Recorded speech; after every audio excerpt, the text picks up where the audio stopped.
Bueno, mi nombre en castellano es Rubén Sarmiento, que figura en el documento.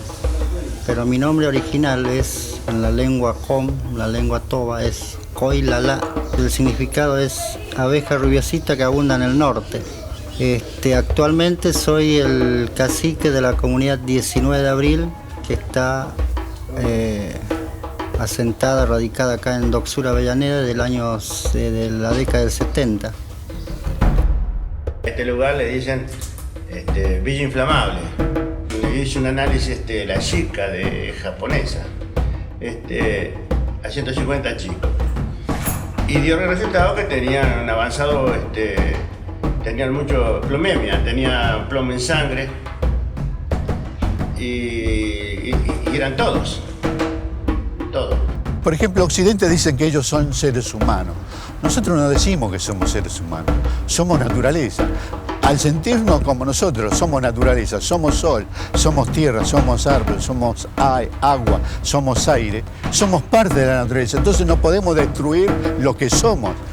Tampoco no le podemos dejar al gobierno que esconda nuestros derechos, que nos esconda a nosotros como pueblos originarios, ¿no?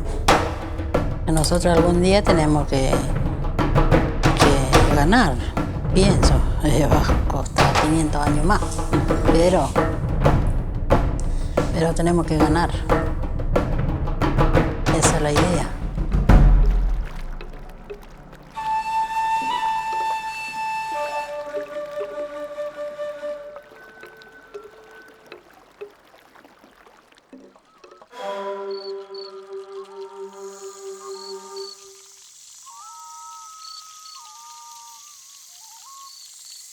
Docsur es una localidad relativamente pequeña alrededor de un puerto que tiene muchos años de vida.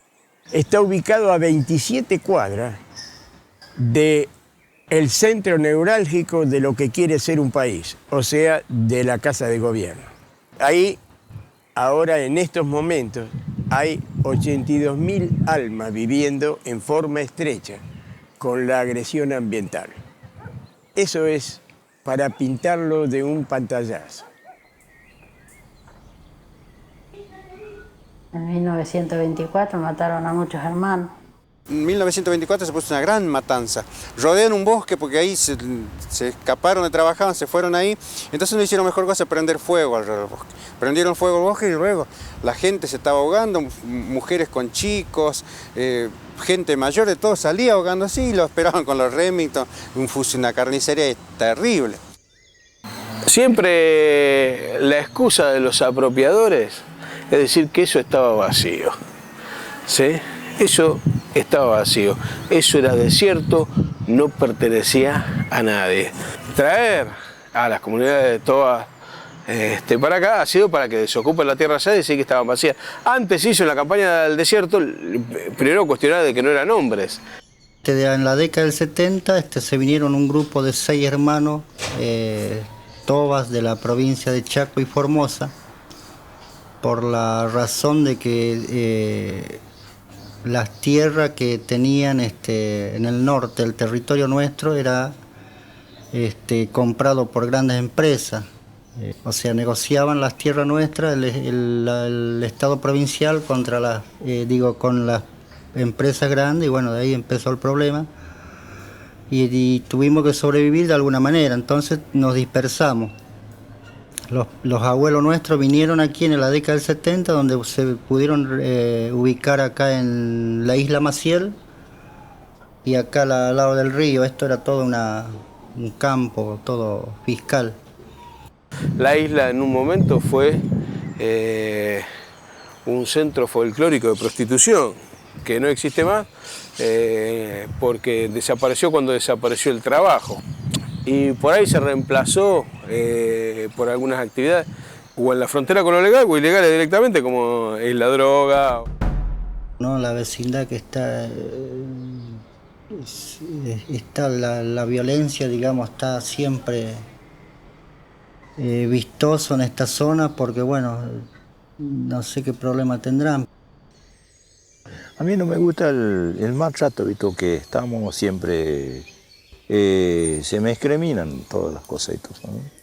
A veces van a la escuela y saben que somos todos y entonces y nos dicen cualquier cosa a los chicos. Tratamos de cuidar a los jóvenes, de tratar de que ellos estén siempre juntos y que no se contagie de esta violencia, porque le enseñamos a nuestros jóvenes y a nuestros niños que ese no es el camino de poder solucionar las cosas. Y hay muchas cosas que pasan, ¿viste? Hasta 3 pesos, 4 pesos te pueden hacer cualquier cosa. Sí. Fuimos víctimas de robos, de todo, de insultos, ya te digo, como más cuando saben que somos de otra cultura, muchas veces a propósito vienen a saquearnos o a molestarnos. Y eso es muy complicado, digamos, para nosotros, pero bueno, tratamos de soportar y sabemos de que vamos a algún día en este lugar que ya lo tenemos por suerte, podemos estar libres.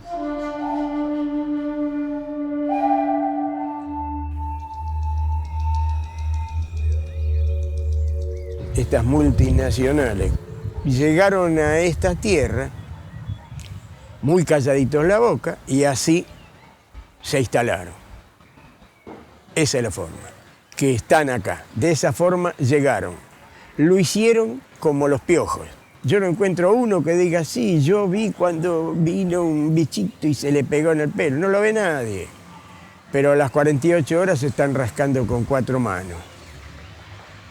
De esa forma, para hacerlo cortito, se instaló este polo con 39 multinacionales dentro, de 212 hectáreas. No es un polito, ¿eh? Son 212 hectáreas.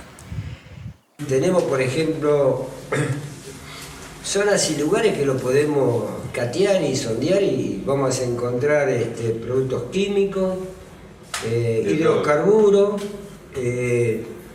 basurales del cementerio, incluso el municipio de Avellaneda también hizo vaciamiento acá. Yo y mi familia hemos sido quinteros toda la vida, hemos perdido todos los terrenos, toda la tierra fértil, ¿cierto?, en esta zona.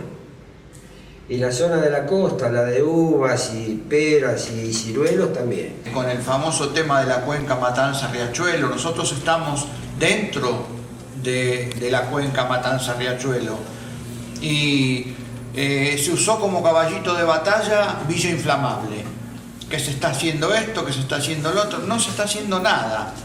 No se está haciendo absolutamente nada. Se le está dando alimentación a los chicos, pero se los deja vivir, como hablaban recién, en el mismo lugar donde se siguen contaminando. Se les cambia alimentación con hierro para los chiquitos que tienen plomo y todo, pero si vos no los sacás, o acá, o una de dos, o sacás las plantas o sacás el barrio. El barrio no es Villa Inflamable nada más, te está hablando de un radio de 12 kilómetros. Si este polo petroquímico afecta a tanta cantidad de gente, ¿cierto?, y poluciona todo, ¿no?, y nos deja tan mal parados como seres humanos, ¿no? Tan mal, porque van a sufrir lo que ya han nacido, lo que están por nacer, ¿cierto?, y lo que hoy viven. ¿Se dan cuenta? Porque hay que sumar todo, ¿no? Y nosotros que somos los veteranos, ¿no? El tema de la contaminación es tremendo. Acá estamos rodeados de petroleras, de surtidores. Tenemos chicos afectados en los bronquios. Algunos le agarra como asma y después el problema de la piel. Y bueno, eso, digamos, tenemos que hacer los tratamientos necesarios, pero ya cuando estemos asentados en la zona de Marcos Paz. La realidad es, bueno, ¿y qué hacemos con esto ahora? Y el problema choca con el gran poder económico que tienen las multinacionales. Esa es la realidad. Esa es la realidad donde choca todo esto. Está Shell, está Unión Carbide, está Petrobras, está Meranol, está infinidad de empresas de primer agua. Nosotros pedimos de cuajo la erradicación, pero hace muchos años que venimos luchando, la erradicación del área, para no poner en riesgo a 80.000 habitantes en estrecha convivencia. No quiere decir que solo afecte a esos 80.000. El efecto paraguas es inmenso, afecta a millones.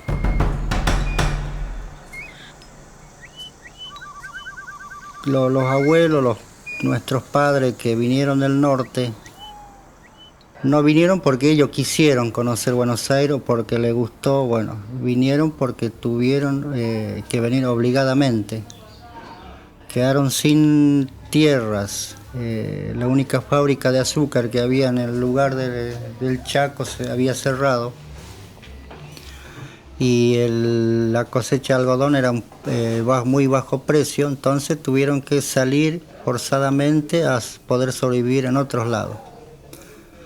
Entonces dio la casualidad de que, bueno, vino un tren a Buenos Aires, yo no sabía en el destino donde terminaba el tren y tuvieron que parar hasta Buenos Aires y se quedaron acá.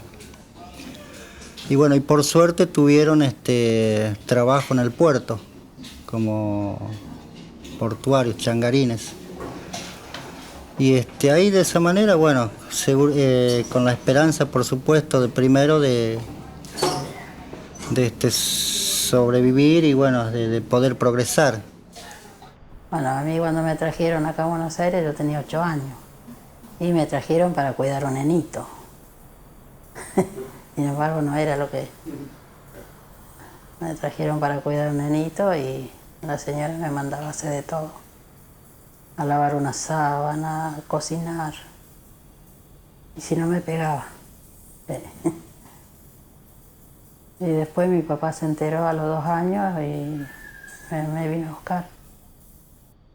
Los hermanos, como son de una cultura, digamos, de pueblo que recorre, de caminar el monte, siempre manteniendo, siendo parte de la naturaleza, como una pieza más, como un ciervo, como que sea, pero cuidando. Bueno, llega el colonizador, se apropia sus tierras, está la bosque, siembra y el indio que vaya a trabajar. Mi marido sí sabe hablar el idioma toba. Él vivió más en el campo. Vivía en las chocitas de barro. Pero se vivía, era mejor. Bueno, yo vine casi a los 18 años, vengo acá a Buenos Aires y no conozco a nadie. Digo yo, ¿qué es lo que estoy haciendo? Digo, bueno, allá existe mucho la discriminación cuando dice que eso. Nadie dice yo soy el indio, parece como que lo tratan como un perrito, ¿viste? Entonces me puse a pensar, digo, yo fui a Buenos Aires una vez, así que pienso que tengo que volver, digo, allá y se puede cambiar de esta vida. La imagen que yo tenía de Buenos Aires era todo algo bueno. O sea, la expectativa mía era conocer cosas que se veían, por ejemplo, en los manuales, en las revistas, en los diarios que muestran, o sea, la plaza, todo lo que es la capital.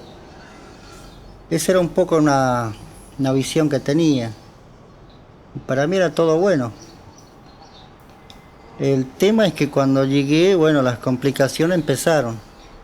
Pero bueno, por esta clase de discriminación, la gente, cuando nos declaramos como indígenas, en esa época, estoy hablando del 70 en adelante, el 80, cuando uno se declaraba como indígena era como era más discriminado.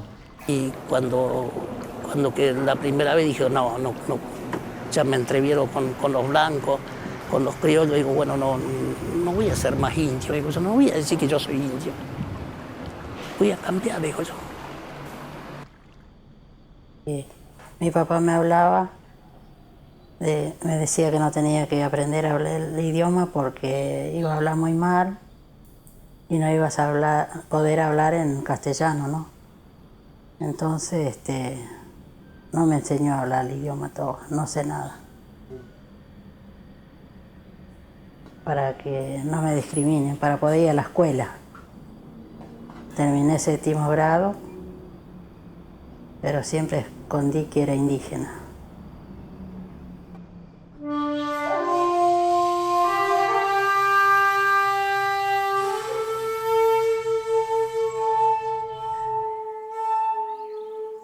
Ellos pidieron incorporarse a la lucha.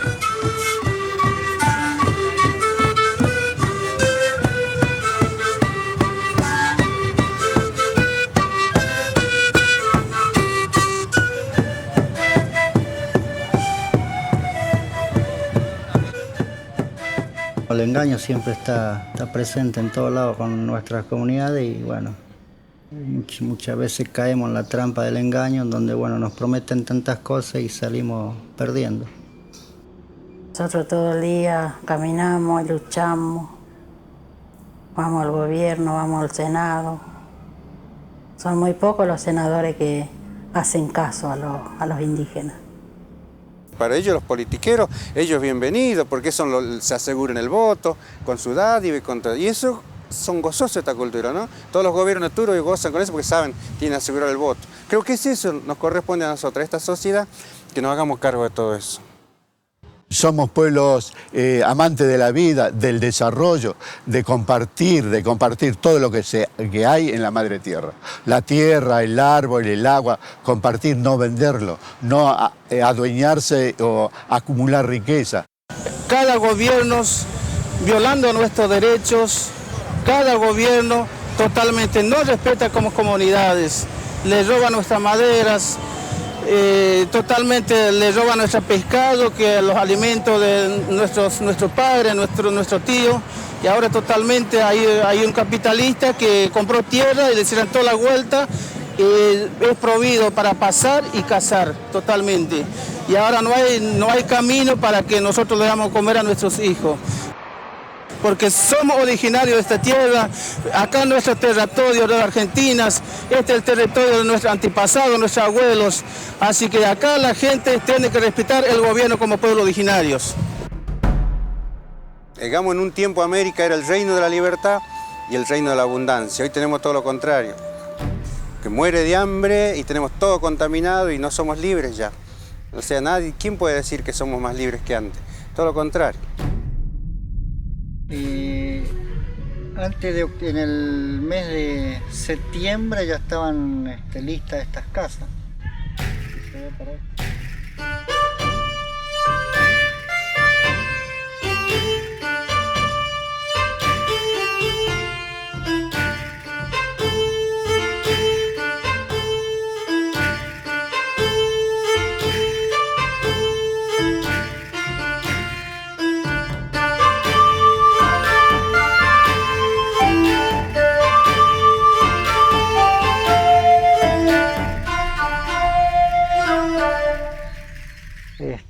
Nos costó mucho, digamos, hacer valer nuestro derecho.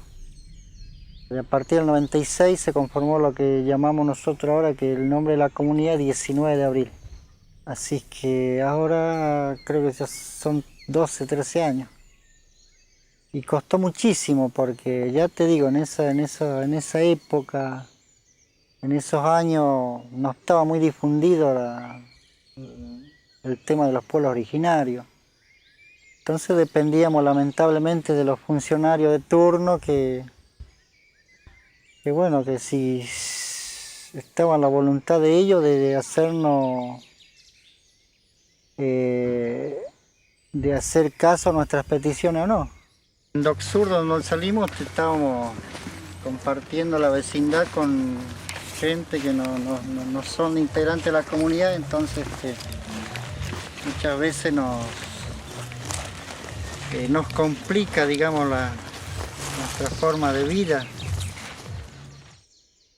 Y bueno, ahora que hemos logrado que para nosotros es un principio, ¿no?, de esto. Porque lo que perseguíamos más era el espacio, o sea, la tierra. Porque para nosotros la tierra está muy ligada a lo que es nuestra forma de vida. Entonces perseguíamos un lugar, un espacio propio donde podamos desarrollarnos culturalmente y hacer nuestras actividades propias. Que bueno, y acá en este lugar encontramos que es adecuado, especial para eso.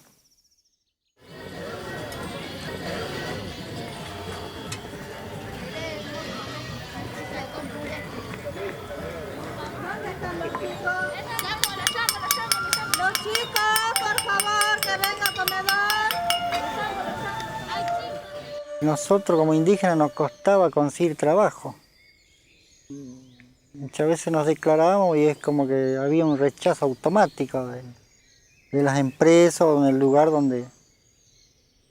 O cuando se enteraban que éramos indígenas, entonces muchas veces no teníamos acceso a los trabajos temporarios. Entonces buscábamos la manera de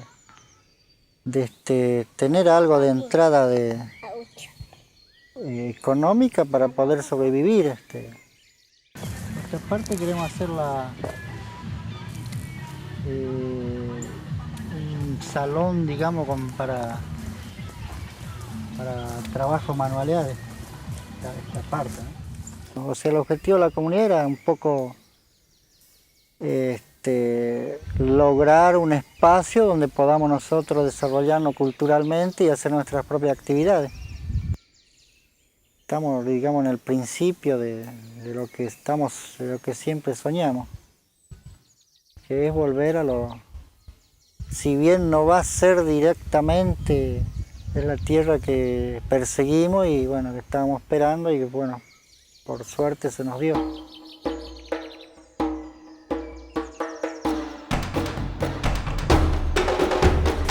Bueno, quien les está hablando, para los que no me conocen, yo soy un sobreviviente, un viejo sobreviviente de Dousón.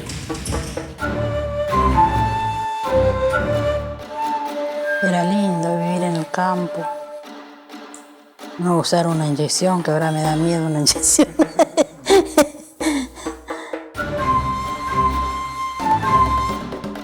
Necesitamos descolonizarnos, o sea, desestructurar toda esta cultura de terror instalada hace más de 500 años. Porque esta América es riquísima, esta América todavía no está explotada, hay mucha sabiduría, toda la sabiduría de los pueblos indígenas está intacta. Todavía seguimos diciendo las campañas del desierto, boludo, es una cosa de loco. Desierto las bolas, si hubo que matar a tanta gente, tan desierto no era. A lo mejor enseñado de nuestros padres, de nuestros abuelos, comprendimos un poquito lo que es la vida, de buscar un lugar para nosotros mismos, o sea, para nuestros hijos. Acá para no contaminarse no hay que respirar, hay que ser como el pescado, bajo el agua. Sí, hay que ponerse una escafandra. Sí, el que respira acá va que se va, ya está. Todos los muchachos que vinieron deben estar respirando acá.